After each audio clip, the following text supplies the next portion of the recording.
Good day, everyone. I hope you're doing well. This is Nikki Clarke, the host and founder of the Nikki Clarke Show, and I'm so excited to see you here again on the Nikki Clarke Show. The show is about transforming lives one story at a time, and I have to say we've been doing this for 17 years. Actually, we're coming upon our 17th anniversary, so excited you made the choice to stop by today and hear some more incredible, inspiring stories. So today, my guest is an inspiring woman who wears many hats. She's a behavioral optometrist. She's an author, a speaker, and a visionary coach with more than 30 years of experience helping people see the world more clearly. She's also made it her mission to help people live with clarity and purpose.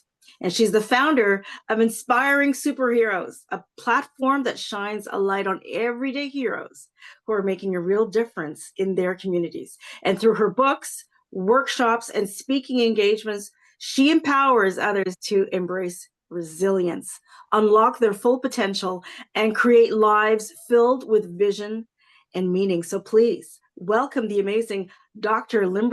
Kimberley Linert. How are you today? I'm good. Thank you so much for that introduction. You made me sound like this a really important person, and thank you. Well, you are an important person, and you know what? I have to say that I always, whenever I see words that look French, I always tend to say the French pronunciation. So I apologize for that. It's Linert, Dr. Kimberley Linert. It came out Linert, growing Uh-huh. up in Montreal. But yes, you are doing so many amazing things, and I want to thank you again for having me on your show, which was a great experience. And we'll get into that and how that all emerged. So let's get into it. Find out more about you. Um, I know some great things, but I would love for viewers to hear more about your journey. So, what inspired your journey as the incredible life creator, and how did this mission begin? Yeah, well, it probably began back when I was figuring out what I wanted to do with my life. And a lot of people go through that where sometimes you pivot and change. And that's a lot of what my podcast is about, is showing people that you don't just arrive somewhere, you actually, there is a journey. So I Yes. started out in optometry school, which is, an eye doctor. Yes. And during optometry school, I had a rotation in the vision therapy clinic where we work with people for different reasons. My first patient was a 9-year old who was having trouble in school. Okay. And he came in, was very shy and but very friendly and sweet. And so I started working with him, being very new myself at this whole technology. And after about 4 or 5 weeks, he came in and he's happy and he's like, "Hey, how are you?" And I'm like, "What happened? Something changed here." And I said, "Hey, Darren, what is something changed since I started working with you?" He said, "Yes." I said, "Well, what is it?" He said, "Well, I don't feel stupid anymore." And I just went, Oh, "What?" And I said, What do you mean?" He said, "Well, in the past, when I used to have to read out loud in class, everybody would laugh at me because I couldn't read." He said, "But now I can read and nobody laughs at me." And I thought oh, to myself, if I can just do that over and over, one person at a time, to help them feel the confidence, like they can do things, like they feel good about themselves. So I actually went into that branch of optometry, which is called behavioral optometry, and I had a therapy center for many years, integrating people's vision, brain, and body. And after several years of doing that, my kids were getting older. I said, "Okay, what's my next step in this life?" And I wanted to be able to help even more people. So I asked people, "How do you help a bunch of people, not just one at a time?" And they said, "Well, you become a speaker and you write a book." I'm like, "Okay." So I learned from some of the best, Les Brown and some other people you would have heard of, like how to speak and what to do, because I was very shy. I never really wanted to be on stages. I was very reserved. But I learned, and then I wrote this book, Visualizing Happiness in Every Area of Your Life. Uh, yes. Fantastic. and I started sending that message out that You're loved, you're important, and what you have to contribute to the world is needed and wanted, and we want you to share it. I mean, that's Mhm. the basic message. And so I started a podcast. It's been 6 years now, 600 interviews of different people sharing how they found happiness and fulfillment. And just, it's the idea is to help people find um, ideas about what they want to do next. Because what we're doing now doesn't necessarily mean that's what we're going to do in this season. We have a lot of seasons. And so to have that curiosity, that creativity of hearing all these different ideas. And of course, I'm highlighting people who are doing amazing things in the world. Awesome. Well, I'm so glad, and I'm honored that you invited me to be on the show. And as I said before, it was a really wonderful experience. So thank you for that. So that book, I cannot wait to get a copy of it. The cover is outstanding. Tell us a little bit about the book, and it helps create a life that people love. So, what key frameworks or steps do you teach in the book to achieve Mhm. that? So, coming from the therapy space, I would never write something that's, well, I might write something like that. But in this case, I was writing something that is actionable. In other words, it's not a book you sit, read, and go, "Oh, that's great information," and you go on with your life. It is not like that.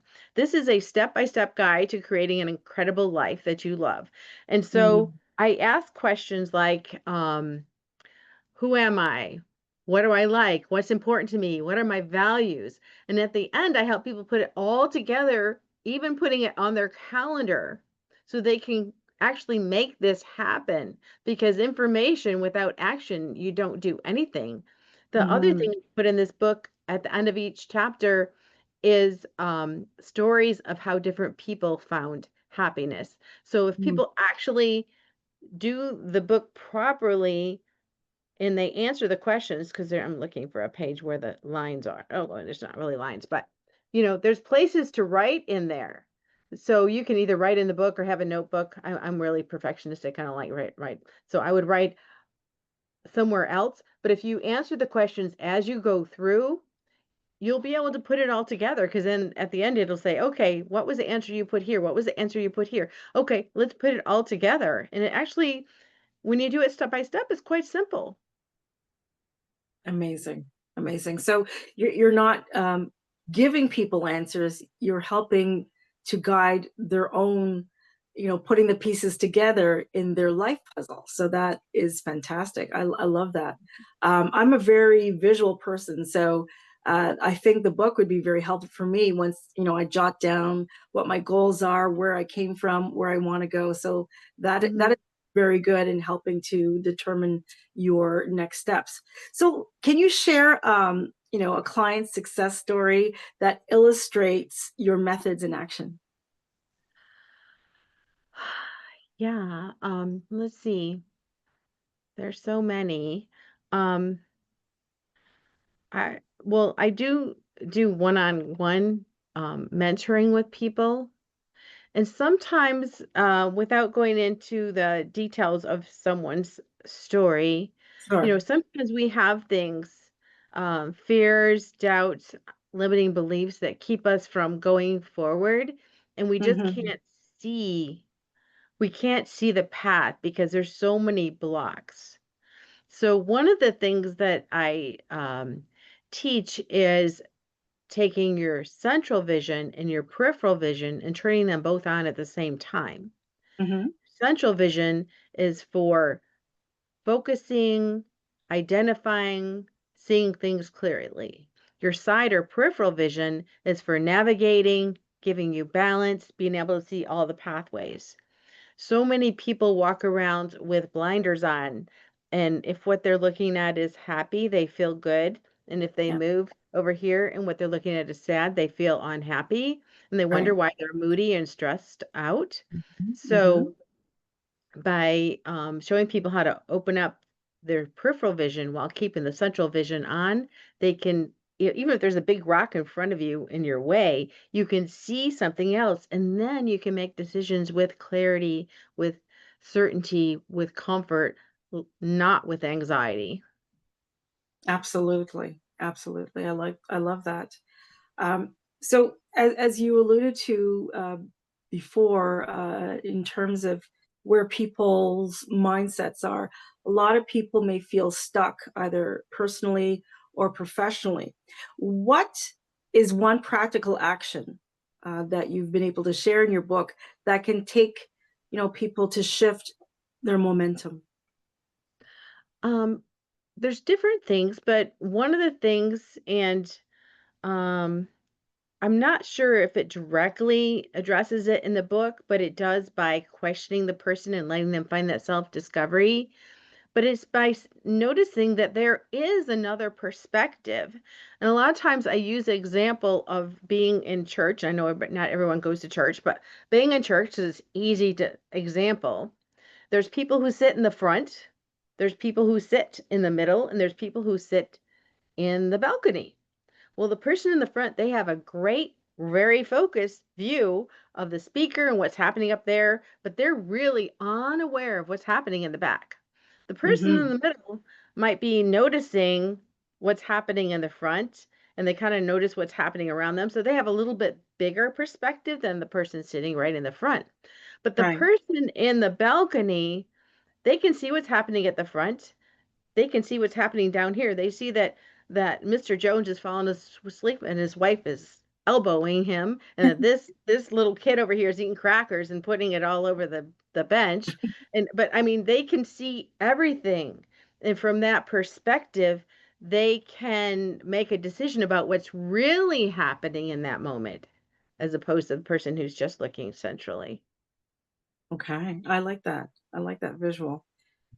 So, how do mindset, habits, and environment work together to sustain transformation? I actually love that topic. So first of all, people talk about mindset a lot, and basically, you want to think about and focus on what you want. That's the Hmm. mindset piece. Focus on what you want. Don't focus on what you don't want, because we're going to get what we're focusing on. Um, Habits. I am a stickler on consistency.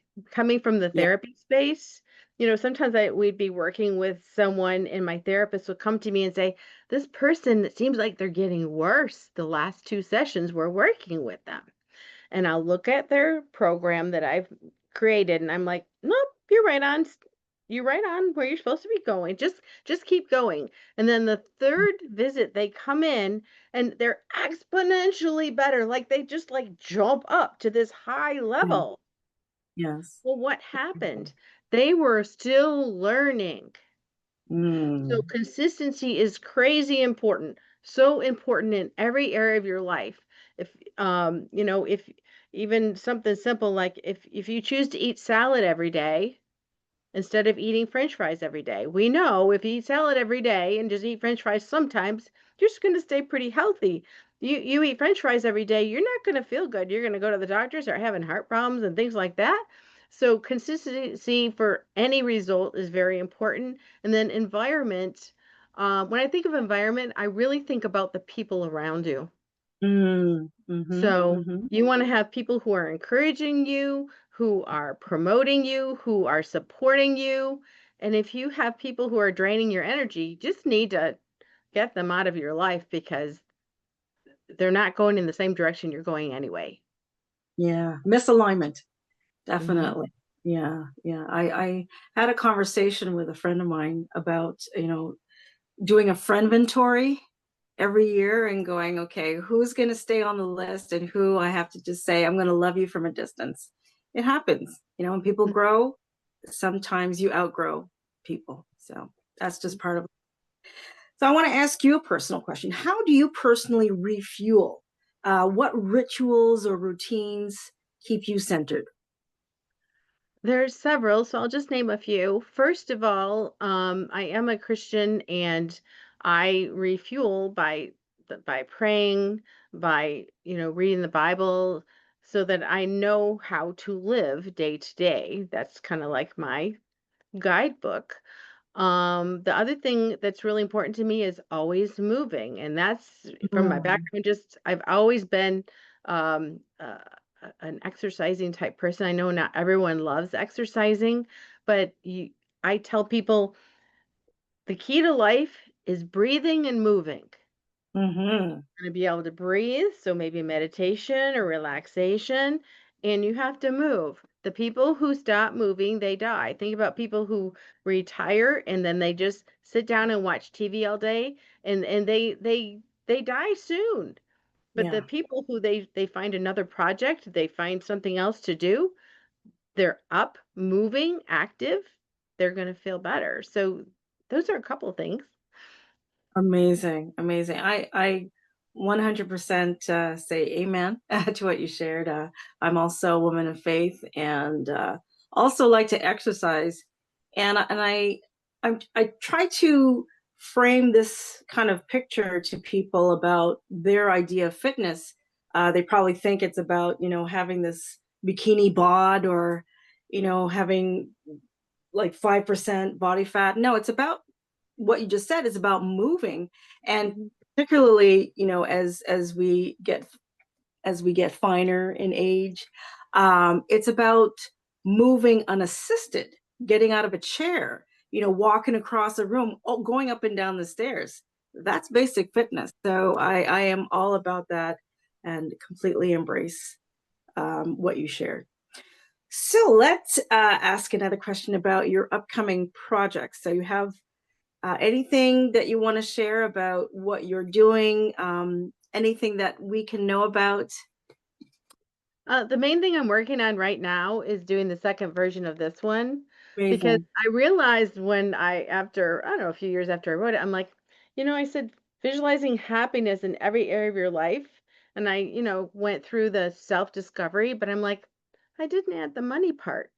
So how do you get your dreams if you don't have money? So I'm going to put that in there. I'm going to put some more stories in there and just kind of expand it. So it'll be similar, but it'll be expanded with more ideas and ways of doing this. Um, and the other thing is, I love working with people one on one. And there is a place on my links tree where it says 15-minute connection call. So if you would like to talk to me about that, I help people kind of remove the blind spots, if you will. You got to remember, I'm an eye doctor, so remove the blind spots Yes. and get confidence and certainty about your next step. So, you may be somebody that you're wondering if what you're doing is what you're supposed to be doing, or um, I work with a lot of people who they've been doing the same thing successfully for a long time, and so when they tell other people they want to pivot, they get kind of criticism because I'm like, you should be happy. And they're like, but there's more. So Hmm. those are the kind of people that I work with and help them just shift through that. Awesome. Awesome. So it's just been a joy listening to Dr. Kimberly. And I would love for the viewers to know how to follow you on social media and also how to access your book programs. Okay. So on social media, I'm mostly on LinkedIn and Facebook, so you can reach me there.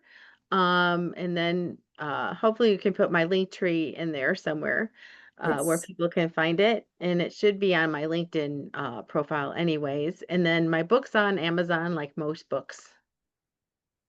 Okay. Excellent. And you're on Instagram. And do you have a website that you could share? I do not. Right now, I'm just using Linktree. My website I thought was getting old looking, and so I'm redoing it. Okay. No, and that's great. It's always good to, refresh when it comes to that. So amazing. Well, I am so grateful for your time today. I've learned a great deal. I look forward to getting a copy of the book, maybe even making a visit to where you are. I believe that's Georgia, Yes. in the United States. So that's a place I've never been to, but always wanted to go. So maybe we can make that connection. And I really do, wish you all the best when it comes to your upcoming projects. So before we conclude, just one more question. Someone who is watching you right now and they're on the fence about making a life-changing decision, what would you say to them? That's a really good question. Um, I think you want to, first of all, center yourself. Ask yourself deep in your gut, in your heart, what is it that I really want? So be true to yourself. So once you're in that space, then with relaxation, not with stress, but with relaxation, look at all the options in front of you. And then the scientist part of me is going to this place. You can even do a, you know, a spreadsheet, whatever. Look and see, okay, just like when you go on chat and you say, compare these two vehicles. I was doing that recently. And it takes this vehicle and this vehicle and it tells you the difference. Do that. Say, okay, which things are important to me and what will this give me? And because sometimes the thing that looks like it has the most benefits is not what you want anyway. So look and see, first of all, what aligns with you and what makes your heart sing. I love that. Dr. Kimberley Linert, thank you so much for your time today. Beautiful pearls of wisdom. I look forward to connecting with you again soon. You've been watching the Nikki Clarke Show and another powerful interview, and hope to see you again soon for another conversation that matters. Thanks so much. Bye for now.